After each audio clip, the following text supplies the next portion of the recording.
Ladies and gentlemen, welcome to What's in My Head podcast. I'm your host, Julian, and today I'm joined by former Disney animator, Mr. Tom Sito. Tom, welcome to the show. How are you? Very good. How are you doing? Oh, man, fantastic. I asked Aaron this question, and by Aaron, I mean Aaron Blaze. I asked him, what does it feel like to be a driving force of the animation renaissance back when you guys really just started ushering in hit after hit after hit? He told me it felt crazy, and it told me like they could not miss. What did it feel like to you just rebirthing animation and bringing it to its prominence that it was? Well, it was kind of amazing when it was happening because prior to that period, I did a lot of work in the 70s and 80s, and worked on a lot of the thing is you work just as hard on the flop films as on the hits. So you put in just as much effort, So I've worked on movies like The Adventures of Raggedy Ann and Andy in 1977, and Star Chasers: The Legend of Orin in 3D, and Rock and Rule, and all these different films, and they would have like minimal success at best. And then starting with Who Framed Roger Rabbit, when the movie started to explode on the screen, we were like, wow, And it's funny, because on the outside, people were like, oh yeah, Disney's, they just turn this stuff out, they hit after hit, it's no problem. On the inside, we're like, this can't last much longer. Like, I don't know if people will like Aladdin the way they like Beauty and the Beast. I don't know. Will they like Lion King? I don't know. And it's like, and then boom, it's like a giant hit, and it's still like a kind of a surprise when when you make that kind of impact. It's crazy to sit back and think almost 30 years. Well, it's probably a little bit over 30 years now, but is Aladdin gonna hit? I mean, you're the animator for Genie, correct? Yeah. I was one of on the staff and everything of the Genie. Yeah. So that sidebar for just a second. Robin Williams is my favorite actor of all time. Rest in peace, Robin. I mean, and he brought one of probably top 5 greatest Disney character of all time. I mean, he makes tier lists all the time, and a lot of it has to do with what you get, and a lot of it has to do with what he brought to the performance. He brought his side, you guys brought your side, and it was like a match made in heaven type of thing. I mean, what is it like? Just is it weird, I guess, is what I'm getting at. You look back and you see most people say this is just a job for me. That's all I was doing, was clocking in. I love my job. I love doing what I was doing. Some people geek out about what they did, but you guys had a character in Genie, and then Robin took it to a whole nother level with his performance. I mean, what does it feel like to you just to sit there and say, man, I animated the Genie? That was me. That I was one of a bunch of guys that did it, but I was a part of that team. It makes you feel very proud, and feel very fortunate that you were in the right time at the right place, because sometimes people work on beautiful films, and for one reason or another, like I have a lot of friends who worked on The Iron Giant. And I thought, man, I wish I worked on Iron Giant. It was a beautiful film, But then, it went out and just died, and it was so sad, because it's just like this film deserves much better, Or like Cats Don't Dance from the Turner Classics, that was a beautiful film. It was like Gene Kelly's last movie, and everybody who worked on that had a great time. But things always happen, which is it's a circumstance or whatever. But Aladdin just hit. And just hit the audience at the right time. The thing we were concerned about when we were working on it was that Beauty and the Beast was such a classic love story, and Aladdin was a little more broad. It was more of a vaudeville. It's like the jokes were more outrageous. They were more Robin was so over the top, and he was constantly doing allusions. Like at one point, Robin does an impersonation of Ed Sullivan. And we had we actually had a meeting about this, and we were like, does any kid under 60 get Ed Sullivan? It's just like, I get Ed Sullivan, but I'm an old man, but yet when we ran it for kids, they laughed. They just said he turned into a funny man. So okay, we'll leave it in. He does. Actually, the one I think that really dated was what's his name? Not Orlando Bloom, I forgot his name. The guy goes, whoo, whoo, whoo, whoo. That thing, with the flat haircut and stuff. That kind of dated, but he did Jack Nicholson, he did Chevalier, he did and Ed Sullivan, and he's just like, okay, we'll just go with it. Did you guys get to watch him perform? I know a lot of them have kept separate, from animators to voice acting and all that other stuff. So intersecting with different groups was, sometimes a little difficult for some of the films. But did you guys get to watch him at all? Yeah. We did go to a session and stuff, and yeah, he's really nice. He's very funny and everything, and when he's on, and he's just improvising like crazy everywhere. He posed with a bunch of us for a photograph, and he said, okay, everybody pose. White rap group, run BMW. Like that. And he's just throwing out lines like left and right and everything all over. But very, very sweet. Basically for every line in the script, he gave you like 7 improvs. Then you said like, okay, let's use this one and not use that one. And it was fun. It was a lot of fun to work with. When you're an animator, when you have a really good voice, a really good voice actor, it's great because it inspires your work. You can visualize the character saying it. When a person has a more bland voice, it's a little harder to kind of coax how you're going to interpret what the lines are.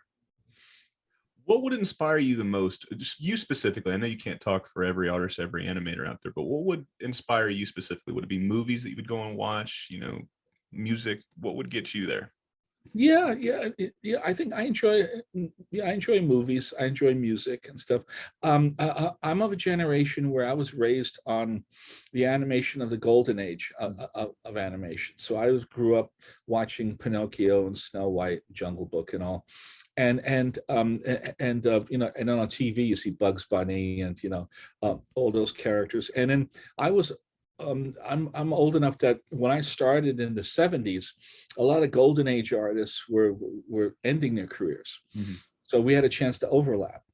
So I would, be able to work with these guys and like, tell me your secrets, old man. Tell me, oh, actually, no, wake up. Tell me the secrets, And the funny thing is, the animation community, it's very small. And it's kind of like, like professional baseball players will sit around and talk about the style of Reggie Jackson or Ty Cobb or Carl Yastrzemski, or, boxers, like Mike Tyson could talk about the style of Jack Johnson or Muhammad Ali. They do their research. Animators are the same way. We sit around and we talk about Milt Kahl and about Bill Teitla and Rod Scribner and, classic golden age animators and like what made them special and what's great, because it really does come down to a performance. You're doing it, you physically aren't doing it, but your drawings are creating that performance. And when it hits and everything, it works, it works really well. Now, when you're growing up as a young animator, who were you, I don't want to say borrowing from in a sense that you're copying their art style, but who inspired you, or who would you go out of, because you said you grew up on that classic Disney animation. So mm-hmm. I got to imagine you had your favorite of the 9 Old Men. So who did you gravitate more towards as far as art style goes? Yeah. Well, yeah. And like I say, it is good to work off an example. I always tell my students, I said, early Beethoven sounded like Haydn. Because he was learning from Haydn. Early Doonesbury looks like Peanuts, because Gary Trudeau really liked Charles Schulz's work, and then they found their mature style. I tended to go towards the looser animators. Like I liked Bill Teitla and everything, and I liked Norm Ferguson, who did a lot of Pluto and everything. So it's like one of the great Pluto specialists. I had a chance to be be mentored by a guy named Seamus Culhane. Yeah. And Seamus was an animator on Pinocchio and Snow White. He also did work at Fleischer's on Gulliver's Travels and Popeye and all. And he had a really varied career, and I just learned so much from him. I just not just about being an artist, but also, he had very good taste and everything. And he's like, you don't have to be rich to have good taste and stuff. And so I learned a lot from him about stuff and about an attitude towards working in the business. And, I feel like when I'm teaching and stuff, I'm honoring these guys by passing on what they taught me. One of the other people I learned a lot from was Richard Williams, obviously, but also Benny Washam. Benny was a lead animator for Chuck Jones. Benny would always do like the last shot in a Bugs Bunny cartoon, when Bugs looks at camera and goes, "And mud spelled backwards is dumb." That was the Benny shot. Benny always did those, and but in his old age, Benny used to just, if I was at Hanna-Barbera at the time, and people would say, "You know about Benny's class?" And I go, "No." He goes, "Yeah, Tuesday nights. Go to Benny's house. He teaches." I said, "Oh, okay." So I showed up at his home, and he's sitting in his garage, with the door open, and he just teaches you Warner Brothers animation. That's insane. I know, it's just crazy, And I even said to him, I said, "Why did you charge for this? I mean, you can go to a college and get what you want." And he goes, "Well, animation's been really nice to me, and this is my way of paying it back." Okay, so I figured out I'm paying back Benny. I'm paying my tuition to him, by moving his lessons onward. So That's really cool, and that's something I really appreciate, because we talked a little bit before we hit record, and I told you why I was doing this podcast. But I've said this on multiple occasions, and I'm pretty sure you've talked to him on a consistent basis. But Jerry Beck is one of the smartest people I have ever talked to. And I don't want to make this sound negative, I felt dumber after talking to Jerry, because he has forgotten more than I have ever or will ever learn about animation. I feel like me over the last 2 years has been a crash course in animation. I'm trying to learn as much as I possibly can, but I have noticed that you can only learn so much so quickly, because if you just burn through shit, it goes right out your head. You'll remember little bits and pieces, but I've noticed that Post-it notes are my best friends when it comes to all these animation books. And then I've tried buying one animation book a month. That way it'll give me time to read it and absorb it, and hopefully retain it. So that way when I talk to you guys, it just don't sound dumb, right? Mud spelled backwards is dumb. So that's a callback, ladies and gentlemen. But it's so trying to learn everything that you guys have learned over the last 30, 40, sometimes depending on who I'm talking to, 50, even 60 years. I had Phil Roman on here not too long ago, and I mean, just listening to his, yeah, he was such a delightful person. I mean, I don't know if you knew him. You said you worked at Hanna-Barbera, but Bob Singer as well. I had Bob Singer on, another guy that was phenomenal. Just the stories and the stuff that they would tell me. Yeah, man, it was just cool. So I really feel, like I said, I'm on the uptick. I'm learning as much as I possibly can. So every interview I take I'm pulling something from you guys and gals that I have on there, so I can, put it into my memory bank. That way I can understand where you guys have come from and where you guys are going to go. Because if you don't know your history, you're doomed to repeat it. I can't remember who said it. You're really good on the history quotes every day. I love looking at your social media pages. So whenever I see the day in history type of thing, I really enjoy that type of stuff. Thank you. Yeah, I always try to find stuff that has a little humor in it, instead of just a dry date, like this happened here, this happened there, this person died, or whatever. I always try to, when I find something ironic, or something that has a little character in it, it's fun to put it in. Yeah. And really history evolved out of storytelling. Like the original historians, like Homer and the Icelandic skalds and stuff, the singers were storytellers to tell the stories of heroes and recount their exploits, and then people started to write them down and all. So this heavy half mythology, half like if you read like if you're into Tolkien and you're into Lord of the Rings and stuff, you should read there's a thing called the Elder Ada, which is a Scandinavian hero tales of Viking heroes, and what's interesting is that he used to translate those, and like he was a professor at Oxford, for ancient languages, and his students and all became scholars in it. And it's interesting because you read it and you start going, oh, look, there's a shapeshifter, and there's a troll, and there's and there's elves, and and you start to see all these like elements that Tolkien later used. And I was reading it wasn't Orwell. It was the guy who wrote I Claudius, Robert Graves. Graves was an infantry was a combat infantry officer in the First World War, and a lot of the British upper class, the literary types, Yeah. were in the trenches with him. So he was sitting in the trenches with like A. Milne, who created Winnie the Pooh, and Wilfred Owen, the poet, and stuff, and he knew Tolkien. And Tolkien was like, we should write a new mythology of like English characters, and so because a lot of our stuff is Celtic and a lot of stuff is Scottish and Irish. He goes, we should do an English sort of mythology. And go, yeah, thanks a lot. Can you hand me some ammunition? Okay.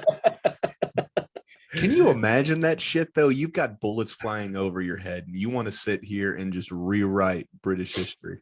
That's insane. I know, it's absolutely crazy. They said that one of the only he said one of the only reasons he survived was just before the Battle of the Somme. He had to go back to England for an operation on a deviated septum because he couldn't breathe in gas masks because of his deviated septum. And while he was back in England, his unit went over the top of the Somme and was like wiped out. And it's just like, oh, Jesus Christ, man. Like, I'm doing fantasy here. Don't bother me with reality. It's crazy though, those type of stories that happen, like if you weren't here. So perfect example, I think it was Fred Seibert. Mm-hmm. Fred Seibert was the last president of Hanna-Barbera Studios before Hanna-Barbera kind of shut down and Cartoon Network really got his foot in the door. And he was telling me the story. Seth MacFarlane, the creator of Family Guy, the creator of the Cleveland Show, the creator of American Dad, was supposed to be on the flight. And I've told this story a couple of times, ladies and gentlemen, I apologize, but I got to trade a Tolkien story with the MacFarlane story at least. I mean, it's the least I could do, But he was supposed to be on one of the planes on September 11th. If that happens, you don't get Family Guy rebooted 4 times. You don't get American Dad. You don't get the Cleveland Show. You don't get, what was he doing? The live action, the Orwell or whatever it was. You don't get all of this stuff. And it's crazy to think just that one moment in history that he's like, I got late, cab ran late. I bent down to tie my shoe and I missed my cab. Yeah. And he's here. It's just wild to think about what could have happened type of thing. You know what I mean? Yeah. Oh yeah. We used to, we would tease him. We'd say for the second time, Seth is the luckiest bastard in animation. They said the first one, he sold that show. Family Guy. Second one, he missed Flight 11. United Flight 11 on 9/11. So it's like amazing stuff. It really is. Now, you brought up a name that I want to circle back to, and talking about history, we couldn't get away without talking about the great Dick Williams. I'm a huge fan. I just had Gary K. Wolf on here not too long. I'm a huge fan of Who Framed Roger Rabbit. And you had a big part in that one as well. Mm-hmm. I heard his side of the story on how it really came to be. He took us through he gave us a master's class lessons from who was supposed to play Eddie Valiant, the different heads of Disney that wanted it, from the changes from this to this to this. It was insane just hearing the amount of shit that they really had to go through to get this movie off the ground, and to know that this movie, in my opinion, is a perfect movie. There's a couple movies that I can say that about, but specifically 2 that deal with animation, as you brought it up earlier. But Who Framed Roger Rabbit and The Iron Giant. The Iron Giant is my favorite animated movie of all time. It is a gorgeous movie from start to finish. Brad Bird is a genius at the end of the day. Mm-hmm. But Who Framed Roger Rabbit's up there. It's a phenomenal movie. Mm-hmm. When you're working on Who Framed Roger Rabbit, how far are you into your career for this anyways? I started in 1975. Okay. So by 1987, that's already been a couple of years. Yeah. So it's already been a while. And then I was I'd already done a lot of Saturday morning. Like, actually, when I started on Roger, I was at Filmation. We were doing He-Man and She-Ra and Fat Albert and the Ghostbusters, and actually I went to England on a holiday to have to visit my friend Eric Goldberg, who later on became the lead animator of the Genie, because Eric and I had worked for Richard Williams in the past on Raggedy Ann, and while I was in England, staying with Eric, and I went up to Camden Town to the Roger Rabbit unit to say hi to another friend who I worked with in Canada, and while I was there, my Canadian friend said, "Why don't you go say hi to Dick?" I said, "Well, I haven't seen Dick in years, and I know he's mad at some people that I'm friends with." And I don't know how to react. And he goes, it only hurt for a minute. I go, oh, okay, all right. So I walked over to his office and I was like, hi, Dick, how are you? And Dick goes, Sito, oh, Sito, you have to work on this movie. You're hired right now, you know. And I said, well, my wife is a Czech. She's hired too, you know. And he took me by the hand over to Don Hahn, who was the producer, and goes, Don, this is Tom Sito. He's funny. Hire him. And Don goes, you're hired. And that's how I got into Disney. Yeah, so that's insane. Yeah, you know, but Dick was like that. He was very into battlefield promotions. You know, like he wasn't impressed by credits or seniority or anything like that. If he saw talent, he would just jump on you. Like he promoted James Baxter. You know, like James had just come out of school, and was in the Matt and Roto department, which is, you know, you're inking the cells that black out, you know, to match with live action, and it's very grunt work and everything. It's very, very meticulous, but Dick looked at his stuff and promoted him to animator right away, and like gave him that bump up, and then James became James Baxter. You know, it's like terrific animator, you know. But Dick was very good for spotting talented people, you know. So I like doing this and we'll do this a couple times because you've worked with an amazing group of animators and sadly a lot of them aren't here, you know. But since we're talking about Dick Williams, what's your favorite Dick Williams story? Or if you whenever you hear that name, do you have a memory or a thought or an interaction that pops up? Yeah.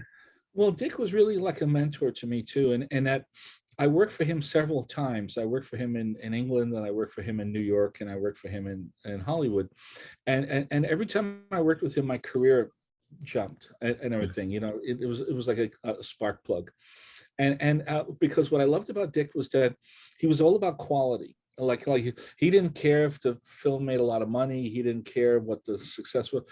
He wanted to make a beautiful movie, and he would hold things back until he thought it was perfect. You know, like and it worked.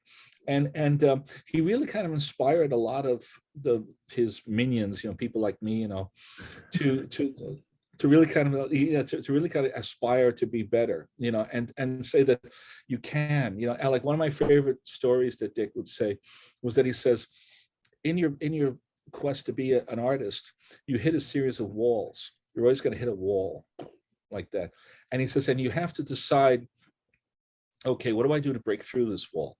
Maybe I should take a course in animal drawing. Maybe I should learn a new software. Maybe I should take an improv class, you know. And then you break through that wall and you go a little further and you hit another wall. And he says artists are always hitting walls. At a certain point, you think to yourself, well, my career's doing well. I'm steadily employed. I've got a vacation condo in Maui. My kids are in school. I'm okay.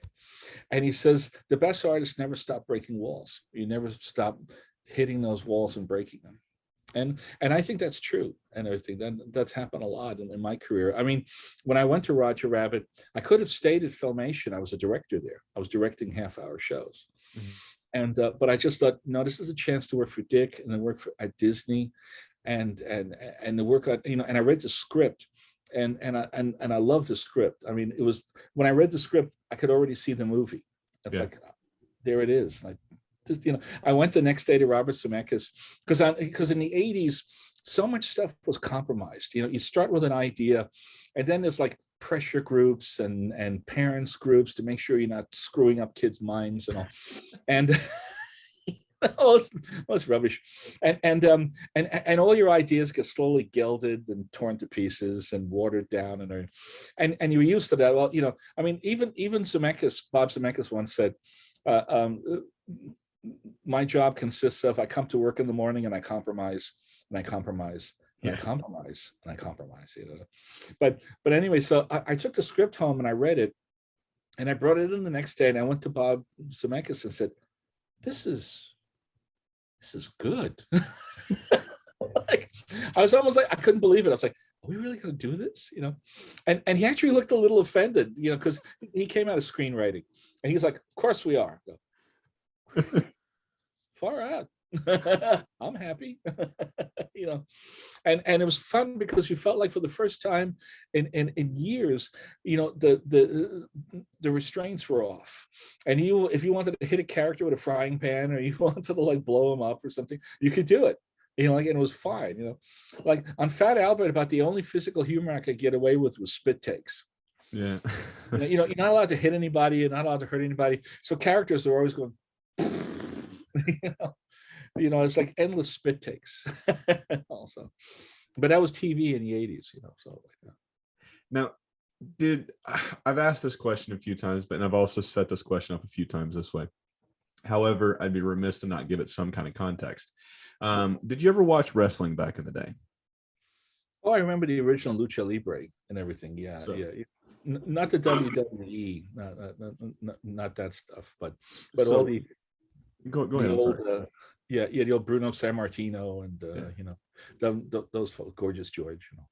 So I always draw this correlation between the two companies, WWE and Disney. And the reason I do that is because for wrestling, most people's Disney is WWE and most people's WWE is Disney, if you want to talk vice versa, right? So what I'm getting at is Disney is the pinnacle for animation for a lot of folks. Yeah. WWE is the pinnacle for wrestling for a lot of folks. With that being said, and you know, we talked about, you know, the Renaissance and it started with Little Mermaid, so 89, the year I was born.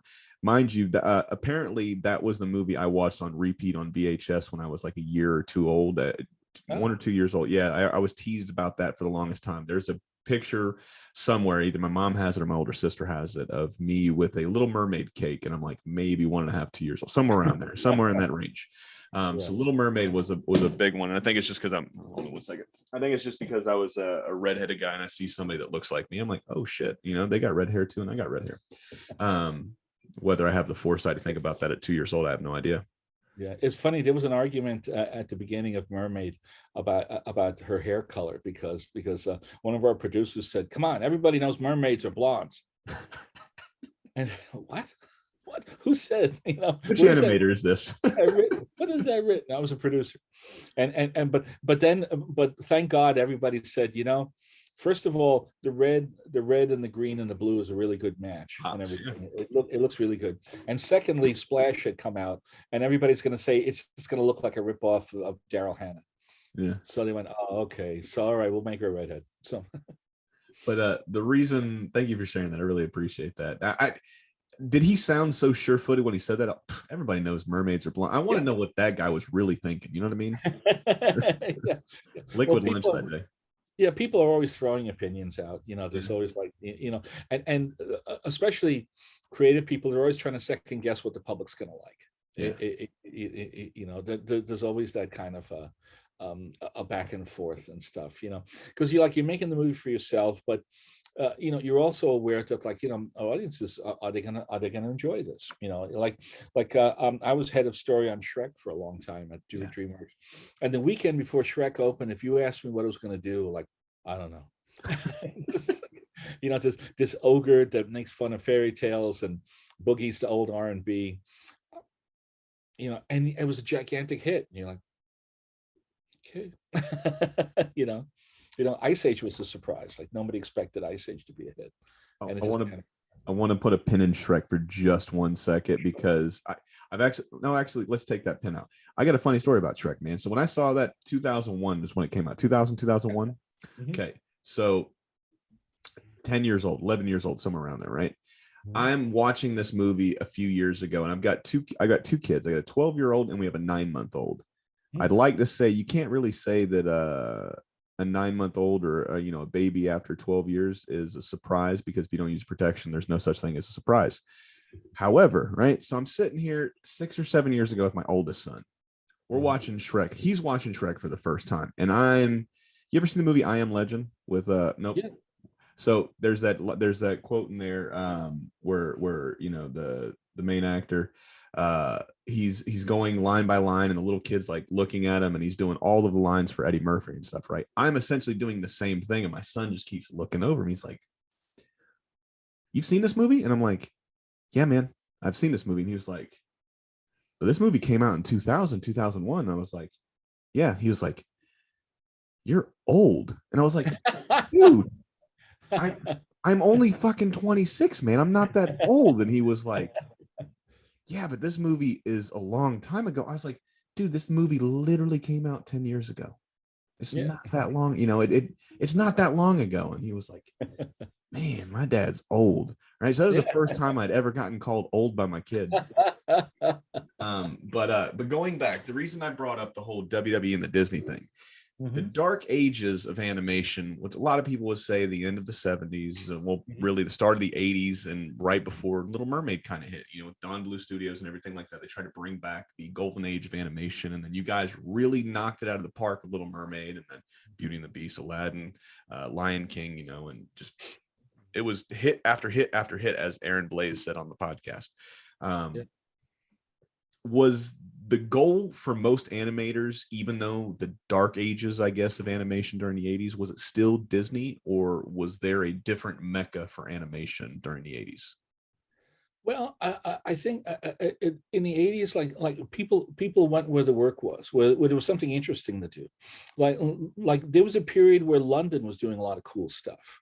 Like they weren't doing, again, this is Richard Williams and everything, because Richard Williams was based in London, and the people who worked with him and then left and formed their own studios, it was like children of the dragon's teeth. It's like wherever they landed, studios popped up, and they competed quality versus quality, and so there's a lot of good work being done in England, but it was all commercials, like very little theatrical stuff being done.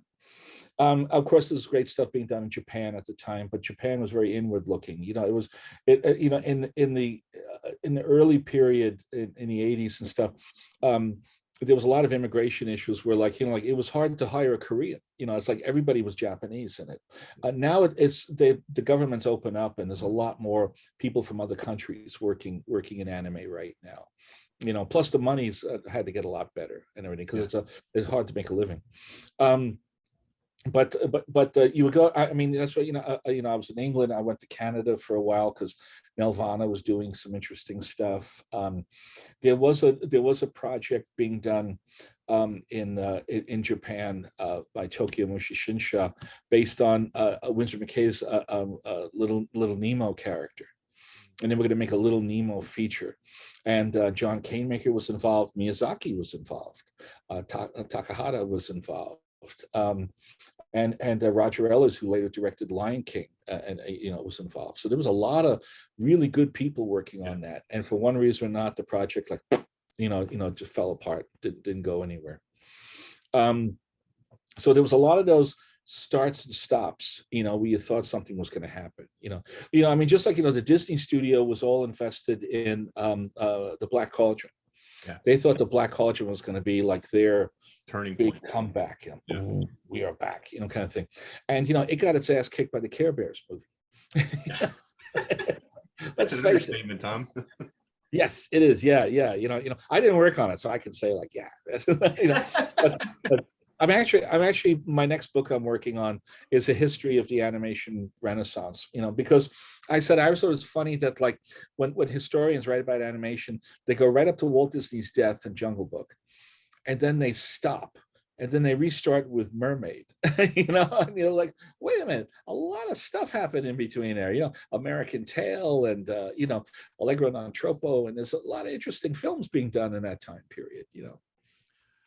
I'm glad you brought up An American Tail, because as somebody that worked in, and I told you earlier, I have not had the pleasure. I've got a few guys and gals coming on that are from Disney. I got John Pomeroy coming up. John's a big Bluth guy, so you could ask him about all the Bluth stuff. That's what I wanted to ask you, because you were at the studios I don't think you were at the studios yet with a walkout in '77. I'm pretty sure, being in the animation field, a little bit about it.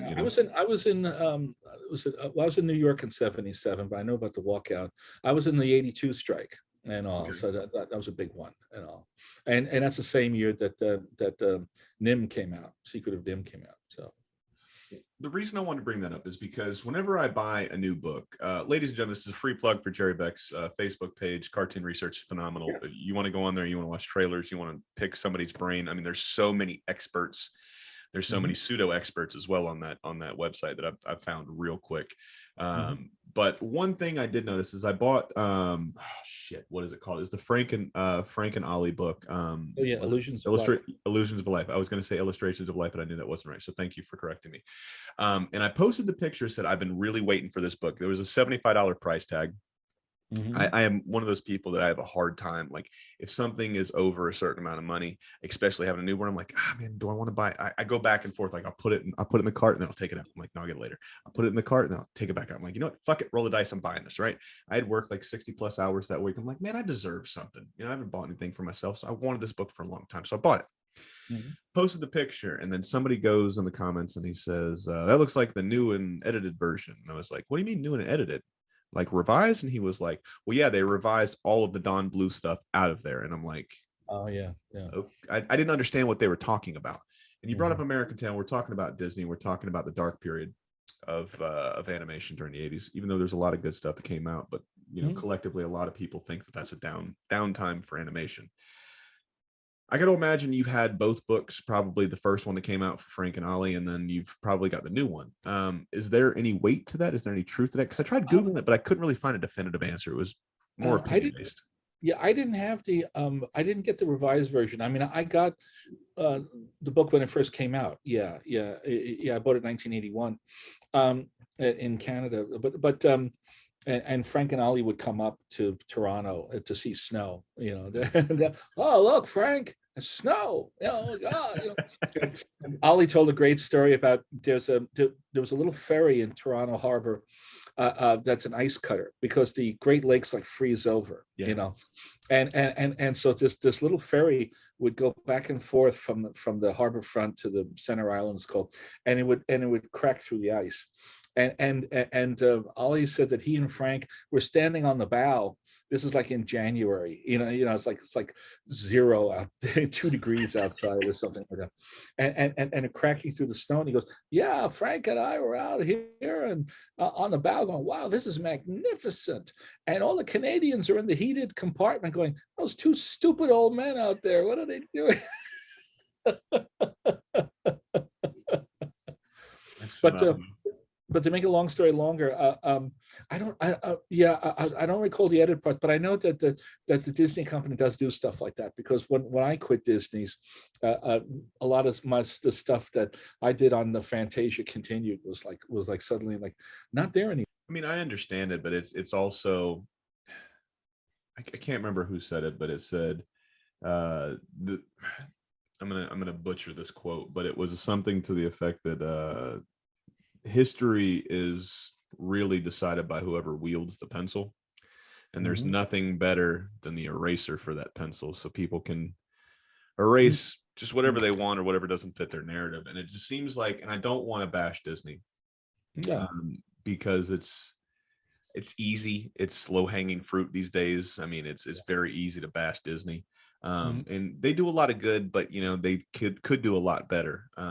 Plus, I just don't want to get barred from talking to a lot of these folks, because depending on what you say and how you say it, you can really get one of those lawsuits thrown your way. And I ain't got Disney money, Tom. I don't know about you, but I ain't got Disney money with them lawyers. So, there's no smoke here. But I mean, it's just, you would think with as much joy as that company has brought, right?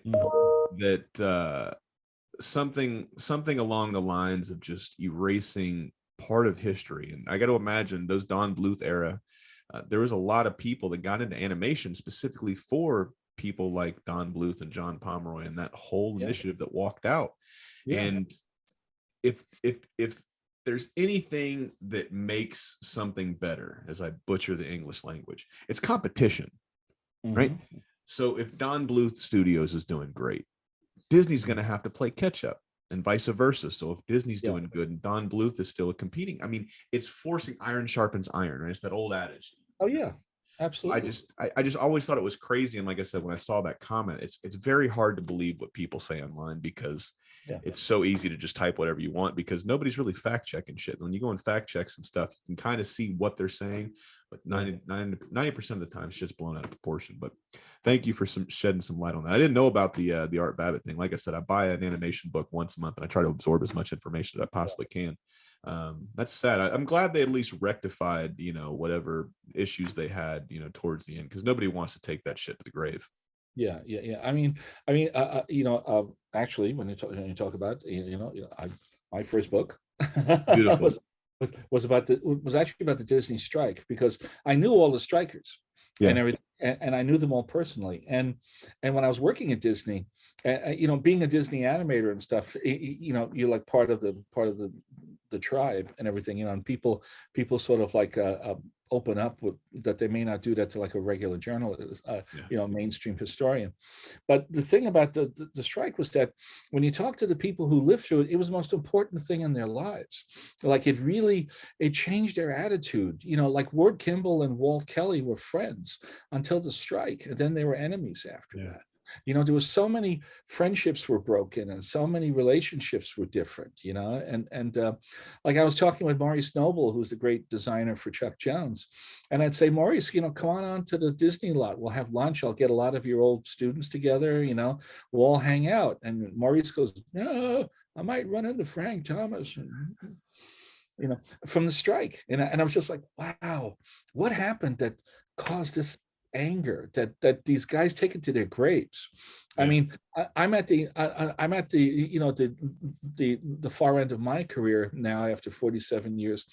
And there are people that, hate me, and there are people that I had anger with, but I would be their friends again. It doesn't matter anymore, but that this anger from the strikes just stayed. And I thought, what was this thing? Because when you read at that time, when you read the official histories, it's like, well, Walt had a wonderful family, and then a couple of commies tried to spoil the fun. And then World War II happened. Because World War was like about 6 weeks after the strike was settled. Like Pearl Harbor was like, it was like the strike was settled in like September, and Pearl Harbor was December. So it was that soon, and the war kind of knocked everybody's issues to the curb. But talking to the people who went through the strike and stuff, it was like the most important thing that they had done. And I found it fascinating, just to hear people's story, personal anecdotes, what they went through and all. And it's funny because I would, again, too, it's like, I would sit in a bar or something, having a drink with a couple of old animators. And Pete Alvarado, who was a wonderful layout guy for Chuck Jones, used to say, someday somebody got to write all this stuff in a book. And I'm like,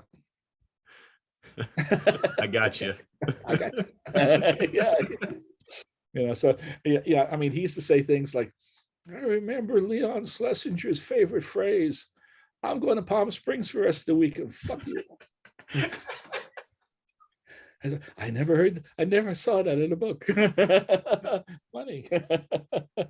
This is the type of stuff this is why I really enjoy this podcast, because like you were just saying, somebody should write this in a book, because depending on mainstream journalists or regular journalists, somebody doesn't have any kind of attachment to animation. They just want the dirt. They just want the scoop. They just want whatever's going to clickbait so somebody can come over here and listen or watch. I mean, to an extent, that's what everybody wants to do. Everybody wants to have something where they can say, hey, man, come here and watch this, or come see this. It's what media is. It's what content is. But the fact of this podcast, I love hearing stories like this, because it's like we're sitting at a bar, even though I don't drink. I like weed. I just don't like the taste of alcohol. It's just not for me, right? It's never been for me. I prefer sweet tea and a joint over a beer or a shot of anything, any day of the week. But that's what's great about this medium that we have now with podcasting, is because I can sit back and just watch and hear how the sausage is made. We talked a little bit about what you've done, but I've really enjoyed just hearing the stories about the people you grew up admiring and idolizing and learning from. And you don't really get to hear that type of shit if it's the same. Okay, so what'd you do on Aladdin? Got you. Yeah. What was Robin Williams like? Got you. Oh, you worked on that with Bob Zemeckis. Cool.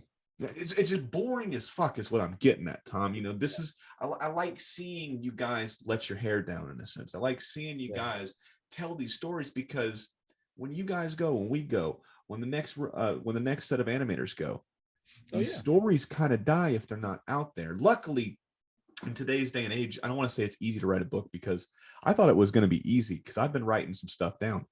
It's Mhm. fucking difficult, Tom. It is very, It is. very hard, It is. It's right? hard. Yeah, yeah, And yeah. I mean, and Ernest Hemingway's famous quote where he said, "Writing's easy. You just sit at the typewriter and bleed."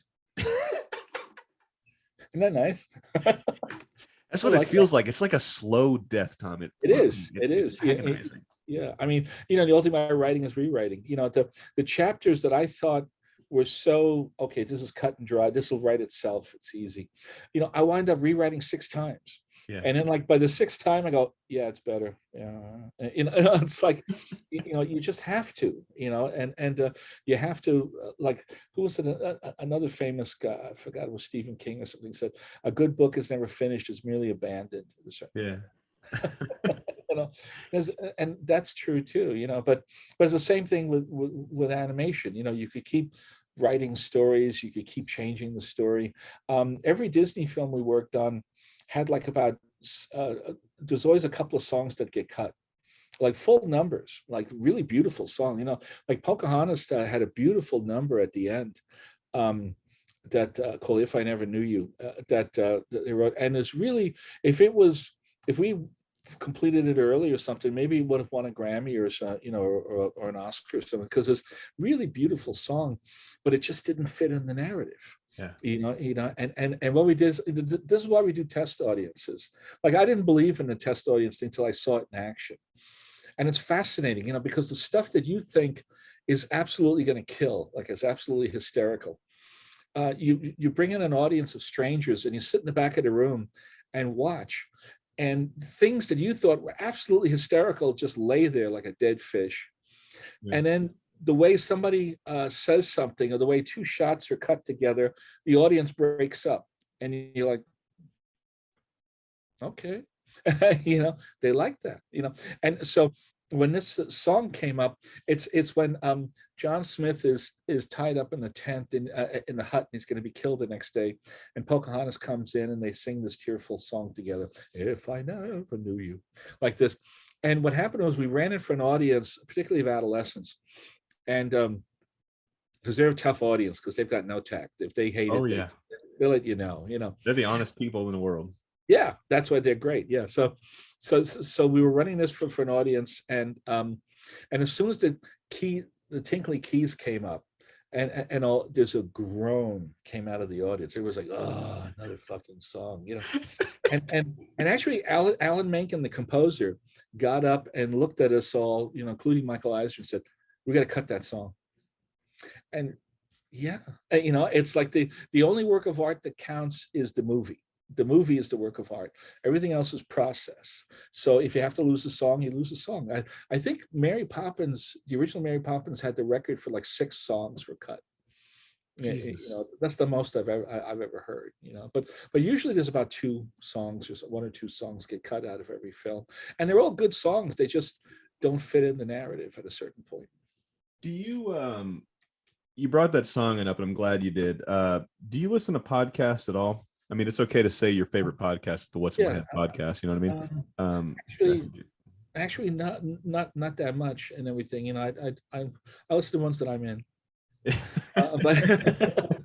But I think that it's funny, because when I was doing more production, I used to listen to like director tracks on DVDs. And I know I'm dating myself, but it's very interesting to hear Ridley Scott talk about, making Gladiator or something like that. And there was a lot of great stories in that, and so I get that once in a while, but modern podcasts, I don't listen to that much.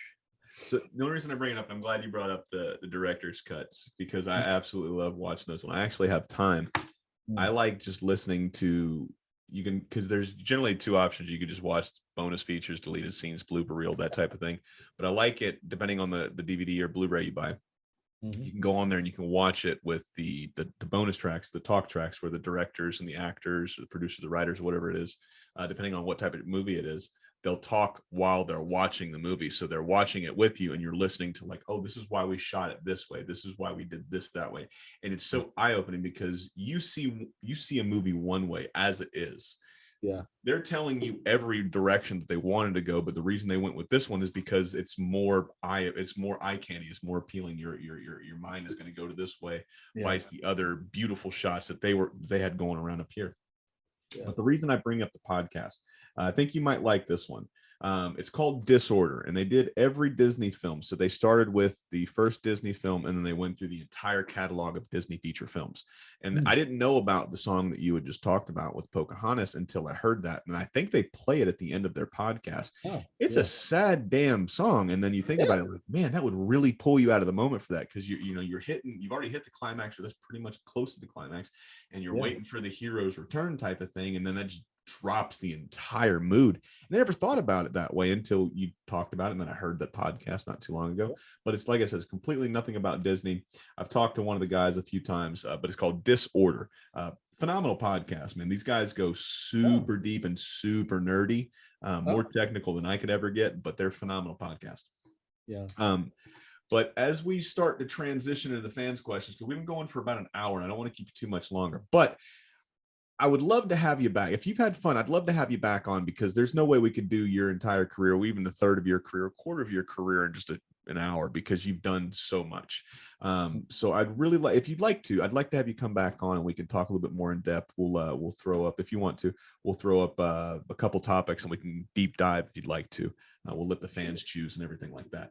But as I just want to jump in when you're talking about director tracks and stuff. Like, one of my favorite examples that I show to students also, because doing storyboarding is a lot. You are very involved with the creation of the story, and a lot of times when you're kicking around ideas, like it's like everybody thinks a movie's created when, like, a writer sits at home at his hobby ranch in Montana and goes, "Oh yes."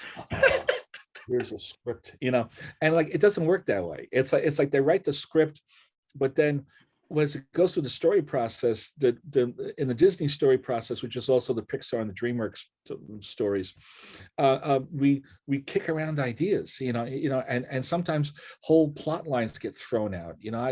I was sitting at a table when the guys from Pixar came out of a meeting on Toy Story, and I looked at Joe Ranft, the head of story on that film, on the first Toy Story, and I said, "Joe, how'd the meeting go?" And he didn't say anything. He looked at me and he rubbed his ass and went, "So that bad?" He goes, "Yeah, bad." Like, but the early version of Toy Story, Woody was a lot darker character, and he was actually trying to kill Buzz. He was actually trying to, like, off Buzz so that he could be the undisputed leader of the toy room, and so it was a much darker story. But anyway, to make a long story longer, one of the I remember we had one meeting on Lion King where when when Pumbaa and Timon and Simba come back to Pride Rock, and Simba wants to challenge Scar for the leadership of the Pride, but he's got to get the hyenas away from him. He's, Scar's surrounded by too many hyenas. So he says, we got to figure out a way to distract the hyenas so I can challenge Scar mano a mano, like 1-to-1.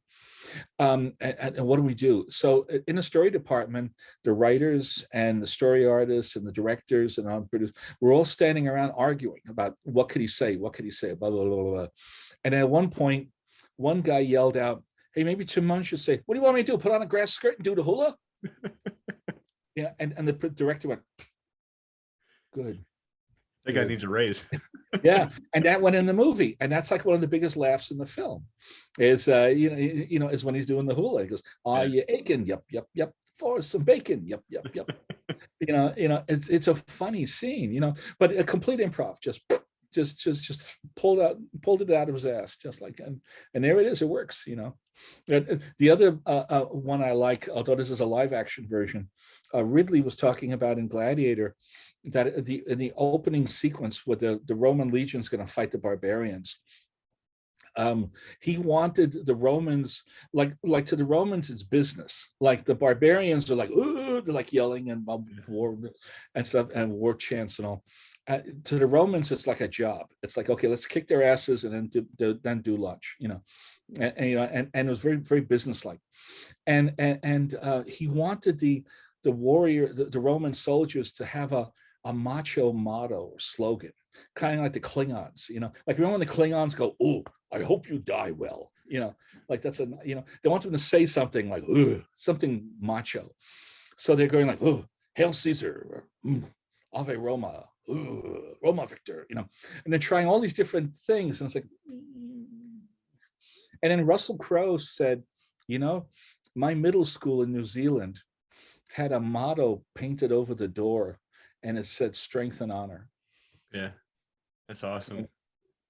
Strength and honor. Like, good, and it went in, so it's like, you never know where inspiration is gonna come from. But then, but being able to recognize it and go, okay, let's use that. That makes a success. I know that there's some creative people in Hollywood that have an ego about, if it didn't come from them, then they're not going to use it. But I find that the really good filmmakers and people and all aren't so fussy about that. If it's a good idea, it goes in. Like Ron Howard's like that. He really likes input from people and all. And when you get a good idea, it's a good idea, no matter where it comes from. So. Yeah, there was another guy. Excuse me. I had Randy Myers on a few weeks ago, and he actually wrote in a question. I don't know if you've ever gotten the chance to work with him, but he was an animator as well. He did Samurai Jack, Regular Show, did a lot of Powerpuff Girls, stuff like that. And he was telling me the story about when he was working on Iron Giant with Brad Bird, where Brad Bird would have these sessions where everybody could come and pitch ideas for what was going on. He had this huge whiteboard, and they would pitch an idea, or they would sketch it out, or they had storyboards, and he would listen to anybody and everybody, whether you had an idea, whether you're a receptionist, whether you're a writer, whether you were taking out the trash, whether you were in catering, whatever. He would listen to the idea, and then he would tell you, A, if it was a good idea, or B, if it just wouldn't work. And I feel like that's something that's, I don't want to say it's missing because I'm not in your industry, so I'd be talking out of my ass to say, hey, you guys need to do this more. But I do notice, like, seeing pictures of storyboard pitches or people in an actual room together, instead of doing stuff like we're doing now, where you guys are all secluded and drawing in your own art, your own Jesus Christ, your own art rooms. So it's that getting to bounce an idea off of each other is definitely missing. And Randy was talking about how that's where you would find a lot of the gold stuff, like the stuff that would really sell in these movies or really sell in these TV shows, is just sitting there trying to make the person in the cubicle next to you laugh or have a good time or break up the stress because of deadlines and all this crazy shit. So it's always interesting to see where inspiration comes from and how it makes it and how it progresses the movie and moves it forward. Like I said, I've had fun. We're going to rotate into some fans' questions, but before we do that, you showed us some books, and one book that I don't know if you showed while we were on the camera, but you showed it to me before we started talking. You wrote a cookbook, and like I told you, I'm a restaurant guy. I'm a chef by trade, so I really enjoyed seeing that. Eat, drink, and animate, and you got a little award there too. Where does this one rank as far as books go that you've written? Well, it's fun. It's funny. It's one of those things that, well, much like your podcast, there's an old Chinese proverb that said, all great ideas begin as a hobby. And I like that, and the thing with this was, when I was first starting my career working for Richard Williams, Dick had me work as the assistant to Grim Natwick, Myron Natwick, and Grim lived to be 100 years old. He was the animator who designed Betty Boop. He actually sat with a blank piece of paper and created Betty Boop. He taught Chuck Jones how to animate.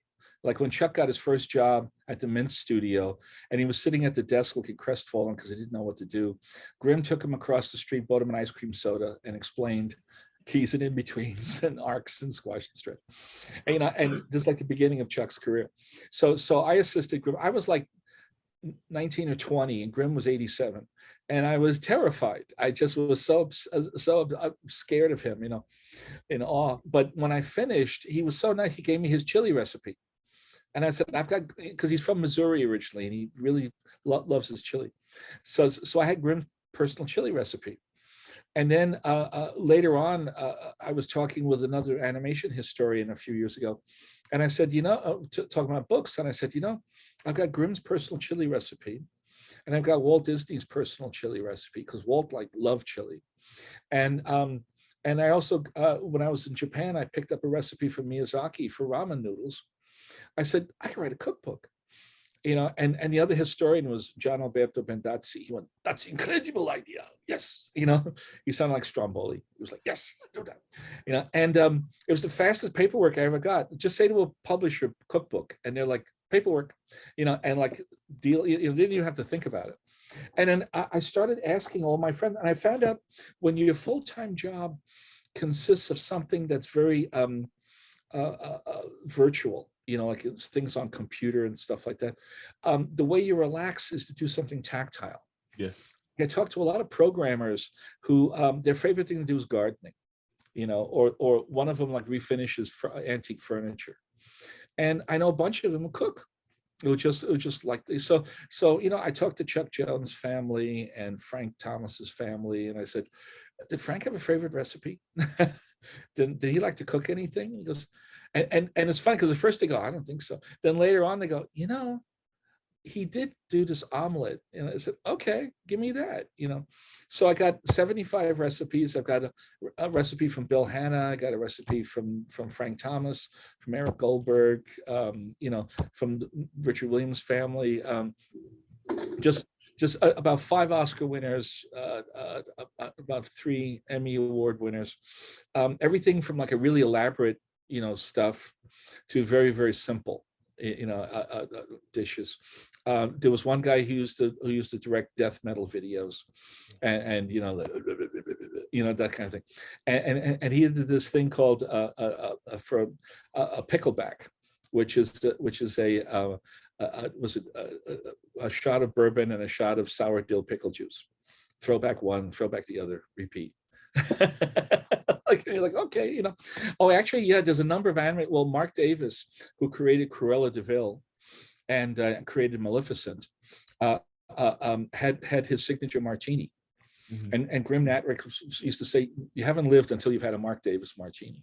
That's really. I said, okay, so I've got mixed drinks. I've got Brenda Chapman gave me her banana bread. I've got, and it was kind of fun. And the recipes all work. They're all actual.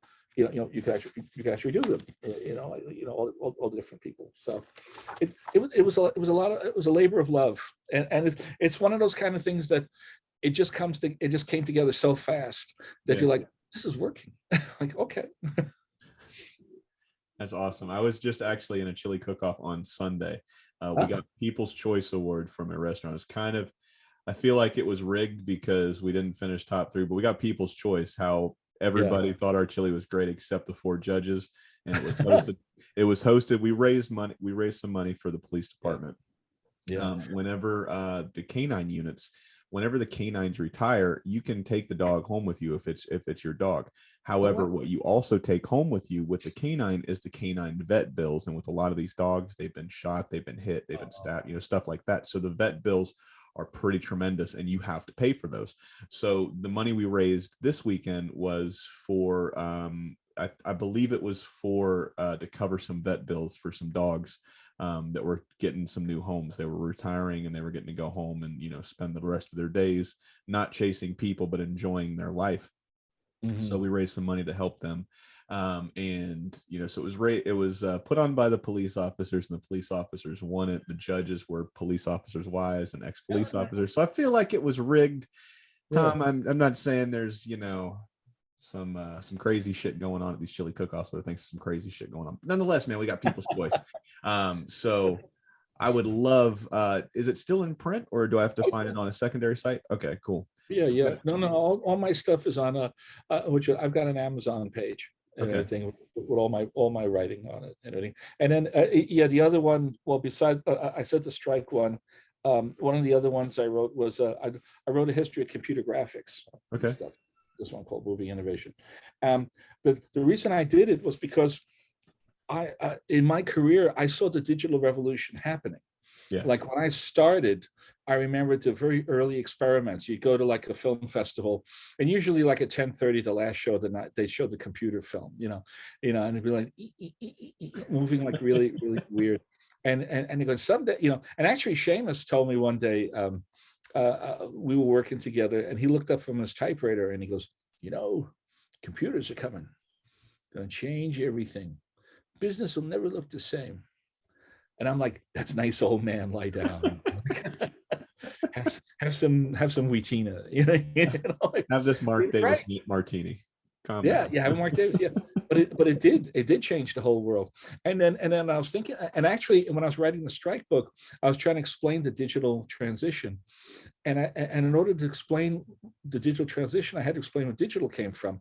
And it just got bigger and bigger and bigger, because most people, if they think it's CG at all, they think, well, George Lucas rubbed a lamp and Pixar popped out, and that's why we have that's why we have Toy Story. And it's much more complicated. The government was involved, military, beatniks, hippies, stoners, all kinds of people, all kinds of, one guy was doing acid and he was like, I want to make the computer do what I see in my head, I'm like, and these were the pioneers. This was like in 1969, 1970. And nobody told their story, Yeah. And actually, when I talked to the guys, even they couldn't quite believe it. I said, Jim, Jurassic Park was 25 years ago. And they're like, oh, yeah, it's time to write history. Oh, yeah. But I find it fascinating how much of the stuff was done guerrilla. It was just like people working on their own, just at night, just doing something, Yeah. like Ralph Baer, who created one of the earliest interactive games, the Magnavox Odyssey. He was working for a defense contractor in New Hampshire, doing like gun sights for helicopter gunships or something for Vietnam. And he just had a team of people. And he's like, there's never anything on TV. It's always the same shows. Why can't you do something else with TV? Why can't you play a game on it? So he says, well, I got a couple of engineers and I've got a budget. I could put them on that. Nobody will notice, And while he was working on it, like his vice president came by and said, Ralph, what are you doing? We're not a fucking toy company. What are you wasting your time on this thing? But he created the Magnavox Odyssey, which was like the very first video game, and not the first. Space Wars was an earlier one, but that's another story. But he got a medal in the White House, a Presidential Medal of Freedom or something, for inventing the video game industry. And he just did this all in his spare time. Like, amazing, That's a fun read.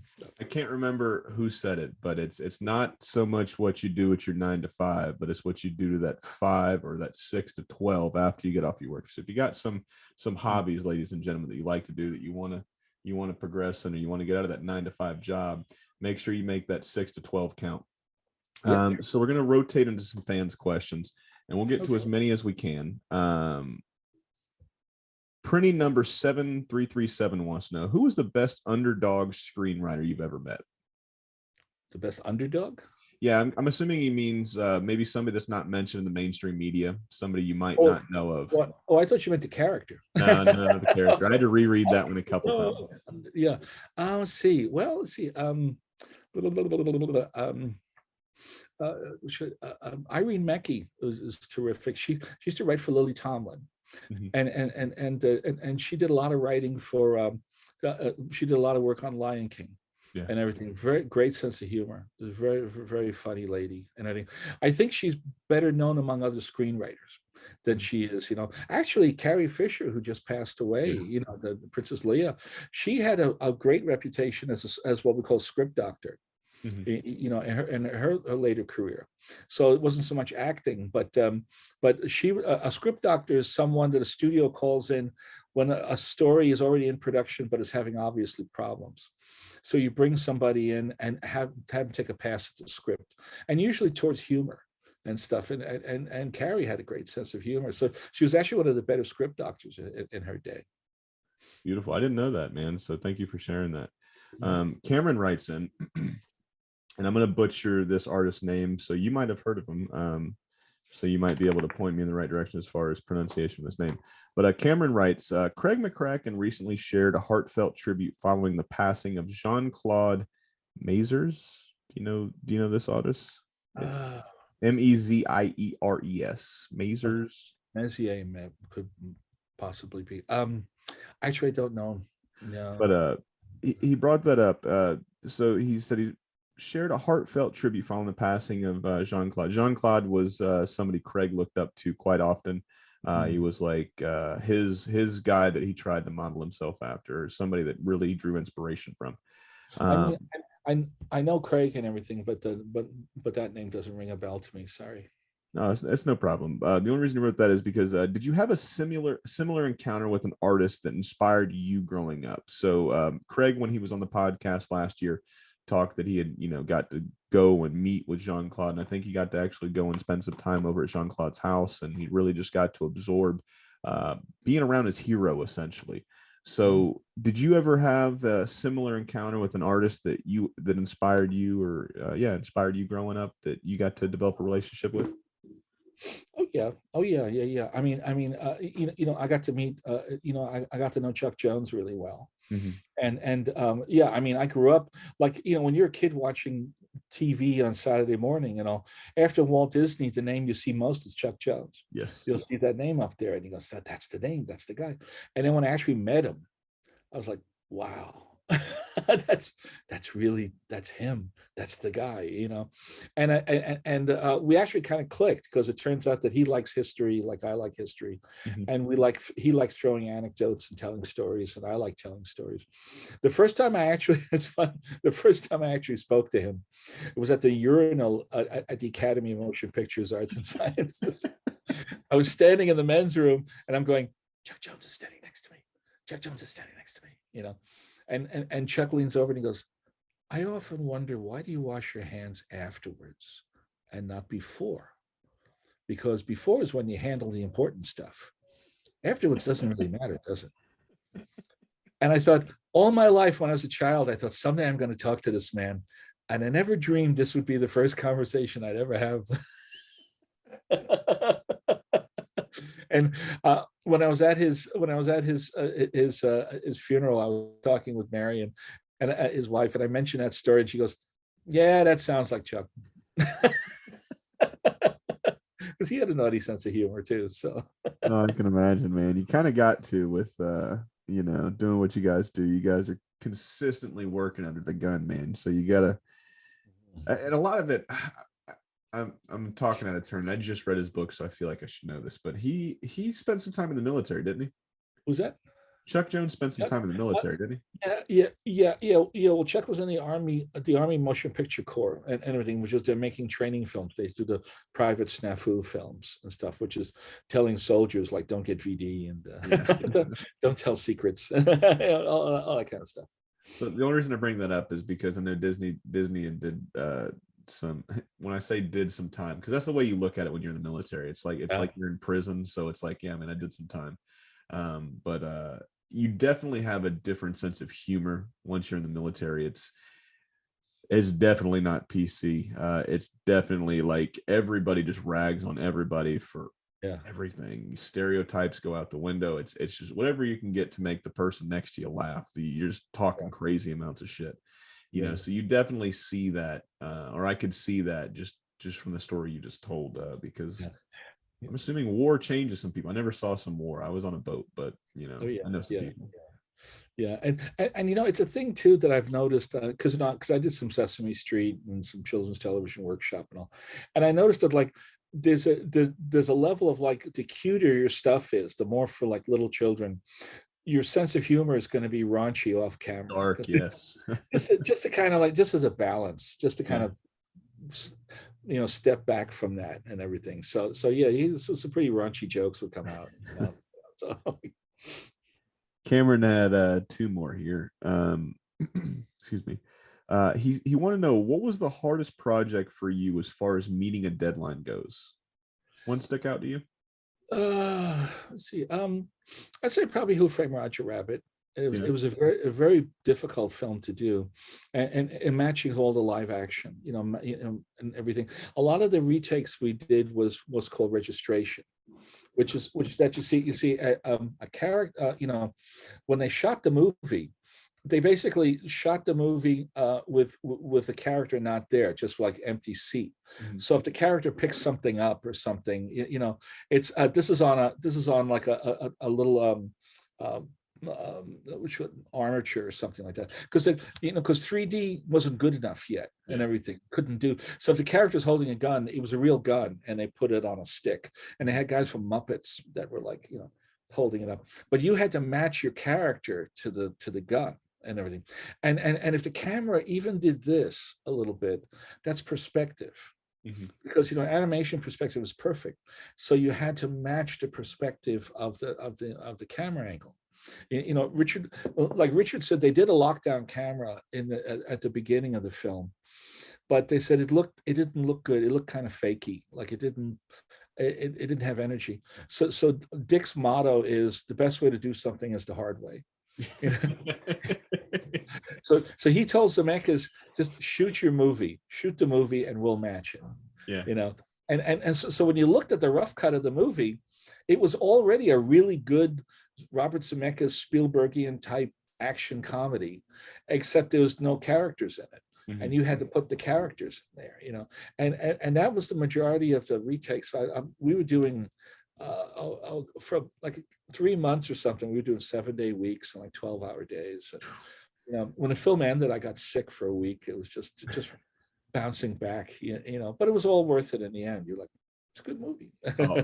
Good is an understatement, Tom. It is a phenomenal movie. It's funny, when you're talking before about journalists and interviews, there was some journalists prowling around who came from publications that were kind of well known for trying to find dirt, like trying to find scandal and stuff. And they say, don't you feel your skills as an artist are being exploited by ruthless businessmen just to make money? And I'm like, yeah, but it's a good movie. But the movie's good. Exploit me, please. I want to work on good movies. I don't care, as long as it's a funny movie. Staying on Roger Rabbit for just a second, man. Like I said, we bounced a little bit all over the place, just trying to cover as much as we could for the fans. We got a little bit of Aladdin, a little bit of Lion King, a little bit of this, a little bit of that, man. But just for Roger Rabbit, man, you got a favorite scene that you worked on, and a favorite scene maybe you didn't work on, maybe one of your friends worked on? What, on Roger? Yeah. Nick Ranieri did this really nice scene of when Roger first jumps down, bursts out of the drain pipe, whatever, the water, and then jumps down with a fake gun and says put him up there, Doom, and kind of does his face off, and he goes, I'll save you, my love, but first I have to express my moral outrage, and really nice piece of acting that Nick did, and very funny cut. It's like I wish I had done that one, but that's okay. I had fun, and I had plenty of shots. I actually got to do some of the last lip sync of Mel Blanc. Really? Yeah. Mel Blanc was doing the Warner characters, and at the end of the I had Sylvester. When the guys are looking at Mel to judge Doom. He says, and Bugs goes, well, I'll tell you one thing, Doc, that wasn't no rabbit, or a sheep or a dog. And Sylvester goes, or a puffy. And with the spit, because the character has to spit, and actually it caused a little stir because the Lance people thought I was spitting on Woody Woodpecker. Like this. No, it's just the way he talks. But then Andreas did the Porky going, that's all, folks, at the very ending. I think that was the last one, and Mel died like 4 months after the movie came out. So I don't know if we did anything else. I can't remember where I heard this, and it might just be one of those things that it's just hearsay, but Mel Blanc was the only voice he did for a Disney movie, a Disney feature film. For the life of me, I can't remember the cat's name. It was with was it with Honest John and Pinocchio? Gideon and Pinocchio. Yeah, he was Honest John's henchman. Was that the only voice? I heard somebody say it. I don't know if it's true or not. I should have Googled it before. But I figured you're an animation historian, so you probably know this answer. Someone pick your brain. Yeah. Was that the only voice Mel Blanc ever did for a Disney feature film? I don't know offhand and everything. I think so. Yeah, I can't think of another one he ever did for them. And Gideon, at one point they were going to give Gideon dialogue, and then they just thought, no, let's just have him be silent. But he goes, or something, like he does a hiccup thing or something. Yeah, I And think that's that was the only Mel. recorded Disney line for Mel Yeah, Blanc. So yeah. Yeah, like June Foray, who did Rocky the Flying yes. Squirrel and everything. She did a couple of she did some stuff in Peter Pan for like some of the mermaids and the Indian maidens and things Mhm. like that. So she did some of that, and a couple of other like sort of background characters. Was there anybody dressed better in Disney animation than Captain Hook? Yeah, right. Yeah, no, he was very well done. Yeah, he was very dressy and He's also. my favorite. He's my favorite villain of all time. I mean, Oh yeah, he oh dressed yeah, snazzy as shit. I mean, the yeah. voice, the I had character, his cadence, phenomenal. Yeah, I had a chance to animate him on a Disneyland commercial. There was a commercial about around Halloween, and it was all the Disney villains all talking about Halloween at Disneyland and stuff. And Captain Hook is on a roller coaster and stuff, and it's like, and I had fun. Hey, I got to do Captain Hook, So I was joking with Frank Thomas about it and everything, and said, "Give me some tips. Tell me what to do." Also, Do you know the fan theory, or it's one of those things that people like to do, where Peter Pan is actually the bad guy and Captain Hook is the good guy? You ever heard that? I've heard about some of those things. Yeah, yeah. I heard like somebody recut the trailer of Mary Poppins and turned it into like a teenage like horror movie, like Saw, like that. So pretty funny. It's pretty funny. Yeah, the internet never loses, man. They're keep you on your toes. Yeah. You touched on this one a little bit ago with the book, and I think you said Seamus Cohen. Mhm. But having worked in, and this is from Cameron as well. This is the last one he had. Nope, that's a lie. He has two more. Having worked in the ink and paint era and the digital era, how do you feel about the changes in technology? Well, I think which CG, computer graphics, brought a lot of range to animation that was hard to get before. Like Little Mermaid was like the last traditionally painted feature. Mhm. And when we're doing Mermaid, when you picked Ariel's colors, they had Ariel daytime, Ariel nighttime, and then the special scene when Ursula is doing the spell on her and she's illuminated by the glow of the cauldron. So three color, basically three sets of colors. That's it. And you can't do anything else. Mhm. When with digital, you can art direct every shot. You could change the colors in every scene practically, And so you have a lot more range like that. Just like the multiplane stuff, where they used to do a lot of depth of field and make the thing feel this is closer, this is further away. Yeah. So you could CG could do that easily. The camera moves that are so complicated to do. I mean, I could say when I started, you had to calculate your own camera moves. So it's what's called compensating pan, which is like if you have a character standing still, and then he starts walking, and the background is moving behind him. You have to calibrate within a hundredth of an inch how many increments are moving per frame for it to be perfect.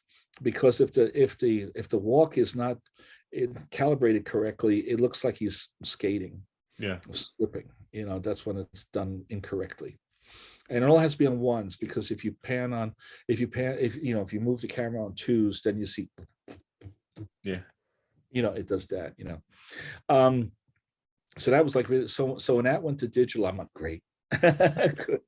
They could have it. But I think one of the things I'm worried about losing is that individual performance. When you could go, that's a Bill Titler scene, that's a Mark Davis scene, that's an Eric Goldberg scene. And you knew just from the style, like Eric could look at a Tom and Jerry and point out the animators just based on their style. Yeah. Oh, that's Ed Barge. Oh yeah, that's Kenny Muse. Oh yeah, that's and you could see it's like the individual style of an actor. You could tell an actor's style. It's the same thing. You could tell a good animator's style. And I'm just kind of worried that are we losing that? I mean, some CG people who are like heavy duty CG animators will say, no, I can see the style. It's like, okay. I mean, I'm not the first one to go. Maybe I'm too old. I don't know, but it's an interesting discussion. I hope that personal performance remains, into the future. Regardless of, because it's still animation is still the same kind of performance, whether it's you're using a stylus or you're using a pencil or you're using claymation or whatever. It's still a style. I mean, one of the reasons we like the Aardman stuff is the character stuff is so good, and it's claymation. It's like this is the simplest form of animation, like just like pressing little bits of clay, but it works, and it's funny. So beautiful. Randy, I told you Randy wrote in a little bit ago. Randy Myers, animation director here, ladies and gentlemen. Check out that episode. It's a phenomenal episode, 2-parter. Is it true that you would animate with a Sharpie? Yes, I did. Yes, I did. Yeah, that is insane. It is crazy. Why? Well, I'm crazy. Well, it's because I was getting too precious with the drawings, and I wanted to think in pure movement. I wanted to think movement and not get hung up on details. And it's something actually I learned from Bill Teitler, because Teitler would talk about when you're drawing animation, you're not drawing a figure, you're drawing forces. He says you have to animate the forces, and then that comes in later. So you look at a lot of his stuff, and it's very kind of like scribbly and everything, because he's working on the main moving elements, and then you kind of match the character into it afterwards. And I found using a Sharpie allowed me to move very fast and not make a lot of get too precious on a lot of stuff. And then I would do it tight or rough. The assistants hated me. I drove them crazy. That's baffling. My buddy Dustin, he's another Navy guy. What was your favorite character to animate? Oh, let's see. There's a bunch. Let's see. Let's say Roger Rabbit was fun. The genie was a lot of fun.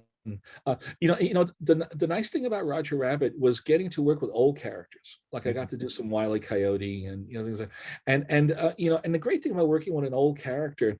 Oh yeah, I got to do some Yogi Bear too on a commercial.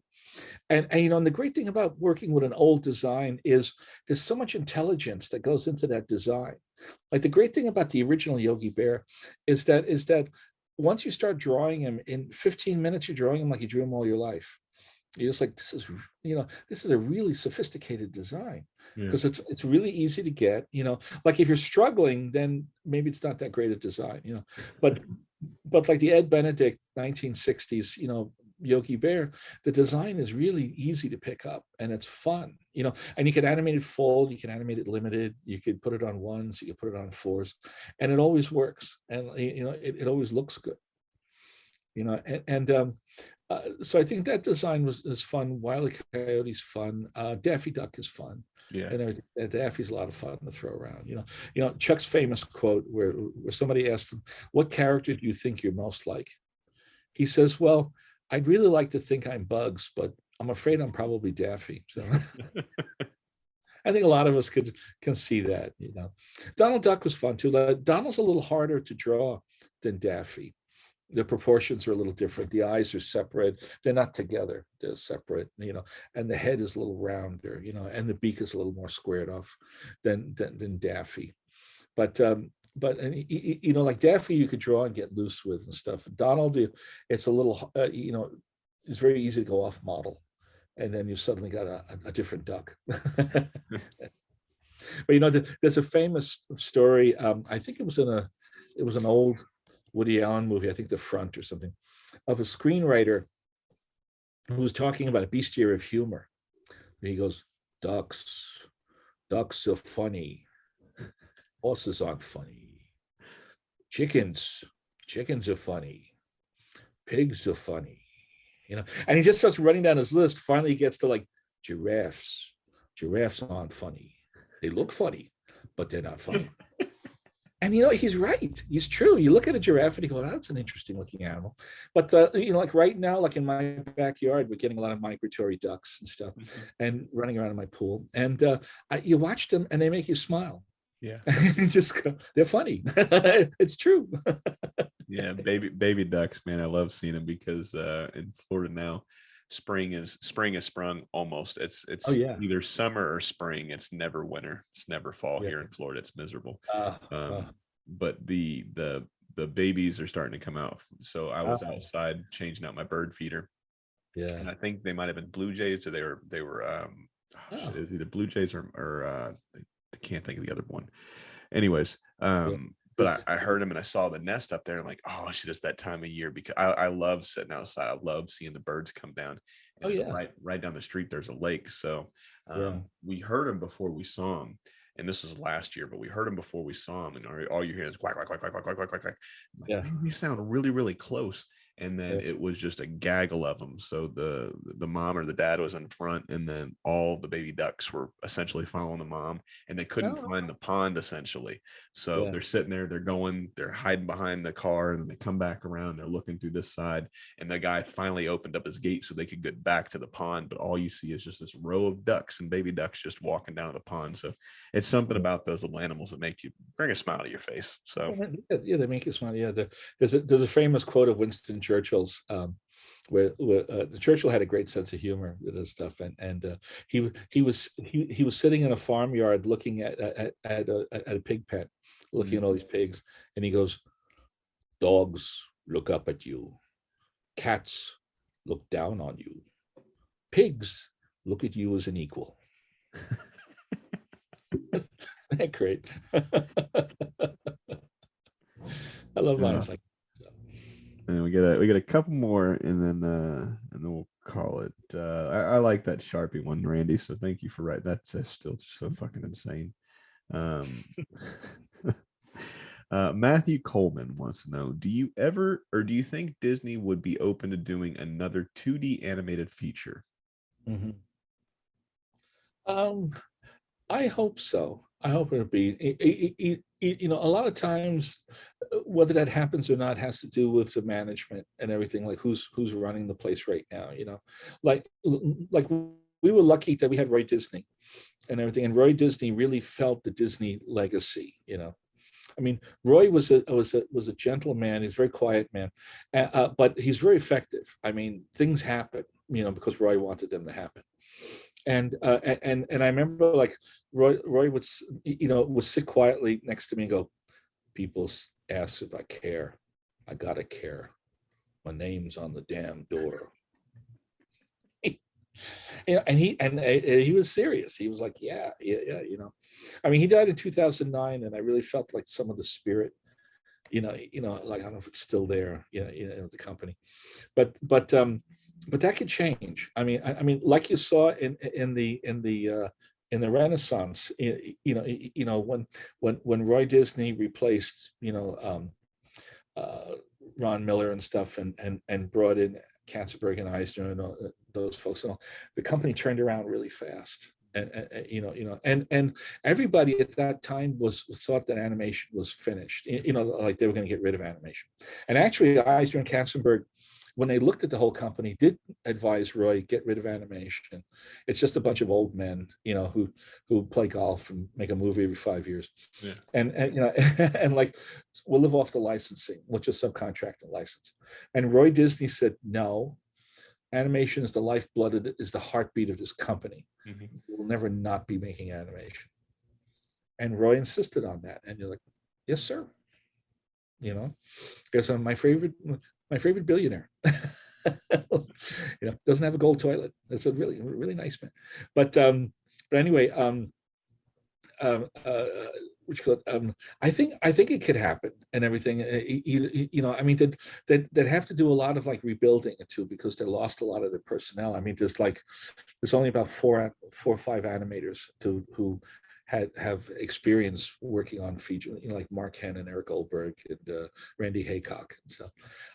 But never say never. I mean, actually, and again, too, is another thing about the current book I'm writing is, when I started in the 70s, a lot of the old golden age people would say, all that old crap you love, like Pinocchio and Tex Avery, that's never coming back. That was done with the Depression era economics. You'll never see that again. That's not going to happen. The future is Yellow Submarine, more Yellow Submarine. And that was the attitude in the 70s. He's just like, but we changed it, and just like when I started in animation in 1975, if you told me 15 years in the future, the most important show on television is going to be an animated primetime show with a yellow kid with a jagged head, I say you're out of your mind. That's never going to happen. Like 33 years later, here we are. I know. I had some students in, because I started teaching in like 1996, 1994 actually, and one of my first classes was a fellow named Brad Abelson, and Brad really loved The Simpsons, and all he wanted to do was work on The Simpsons. And I'm like, well, Brad, what if they don't hire you? You're not going to give up on animation. You get another job. He's like, no. And he graduated and he went to The Simpsons and he became a director and he spent like years there. And I think he's going to retire soon. And I'm just like, on The Simpsons. Before The Simpsons, the longest running animated series was the Flintstones at 6 years. That's insane. The Jetsons was two seasons. But yet 34 years of one show.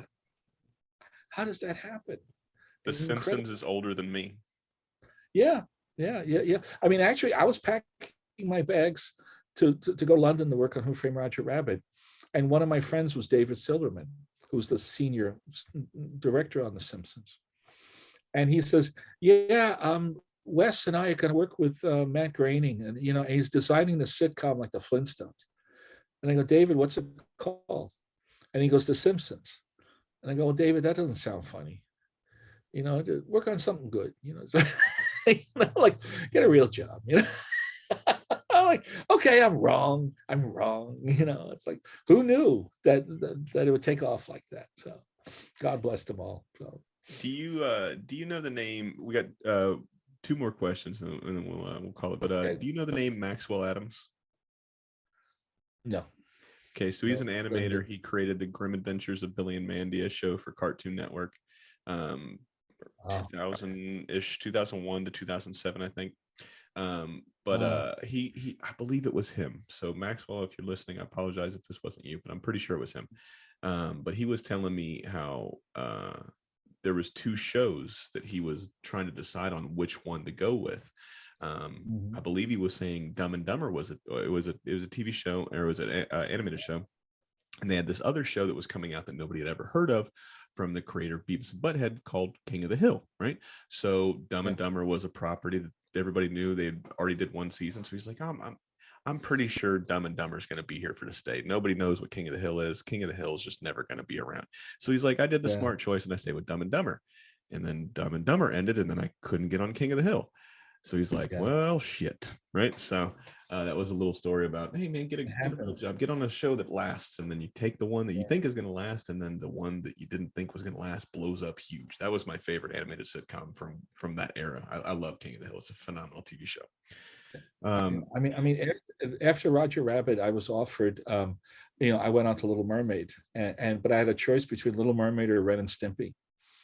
Because I got off because John Kay asked me if I want to work on Ren and Stimpy, and I was like, I want to do the Disney thing, I got to know what it feels like to do one in Burbank, and everything. So, and then I loved Ren and Stimpy, especially the first season, but it's only like 2 seasons. And that was it. So, oh well.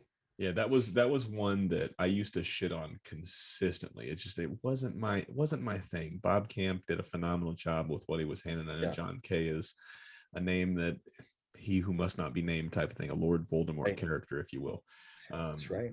But it's grown on me like most shows do as you get older and you start to get rid of those preconceived notions on what you used to think was good, or what you build up these walls and these theories on why you don't like something.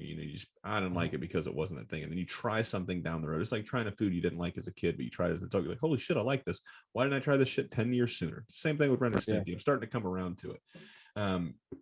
Last 2 questions. One's introspective, and one is your animation recommendations. Something new that we've just started over the last couple weeks. We get a lot of repeat guests that like to come back on and talk about their careers because, like I said, we jump all over the place. But another one we get is word of mouth. Now, with animation recommendation, is there a person you think would have a fun time on this show like you have? Is there somebody you'd like to recommend? To come on this show? Yeah. Uh, We're putting it out in the universe. You know what I mean? yeah. I don't know. I'd say if you could get him, maybe Mark Hausler. You know. Oh man, I had him. Oh, you had him? Yeah, Okay. with Mark, I had him. We did the Zoom thing, but he was only audio because he was very against computers. Oh yeah. And then I was like, hey man, it sounds like you're in a wind tunnel for a good portion of your episode. Would you mind coming on and doing it? Because Robert Alvarez, I don't know if you know him, but Robert Alvarez actually set that one up.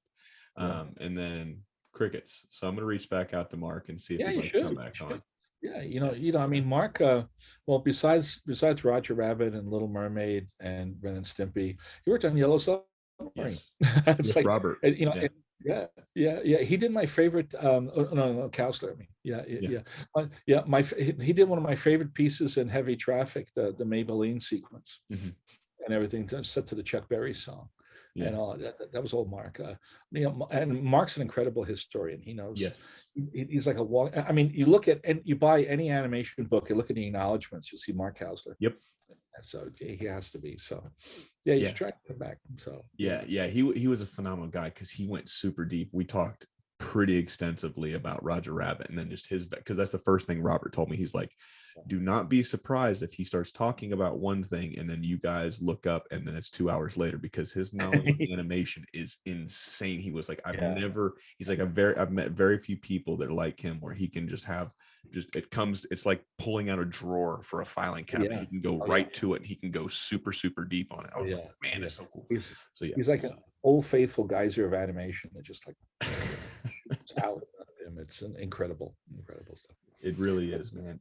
And the last question here, this one's, like I said, is a little bit of introspective, but when you sit back and you're sitting on that porch, man, and you're thinking about all the things you've done from Disney to He-Man to Shrek and all this other stuff, is there an era or is there a movie that you look back so fondly on about your career? I'd say Roger. Yeah.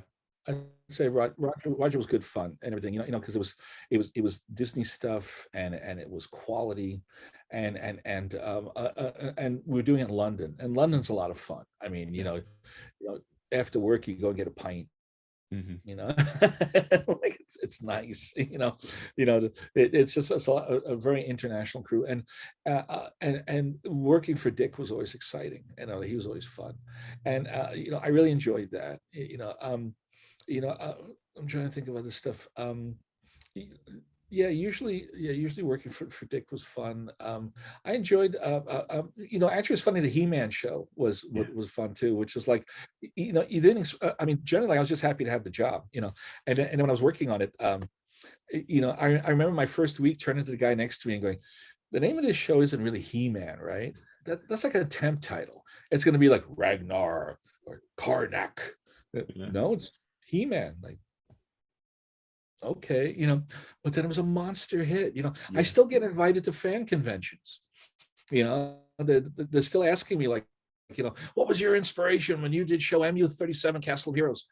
Paying my rent and express bill. I wanted to eat dinner that day. Yes, I like eating. And it's funny, because I became friends with Lou Scheimer, and I remember going up to Lou Scheimer's house, and he has this beautiful home up in the Hollywood Hills and all, ready, Architect's Digest, like really gorgeous place. And I said to him,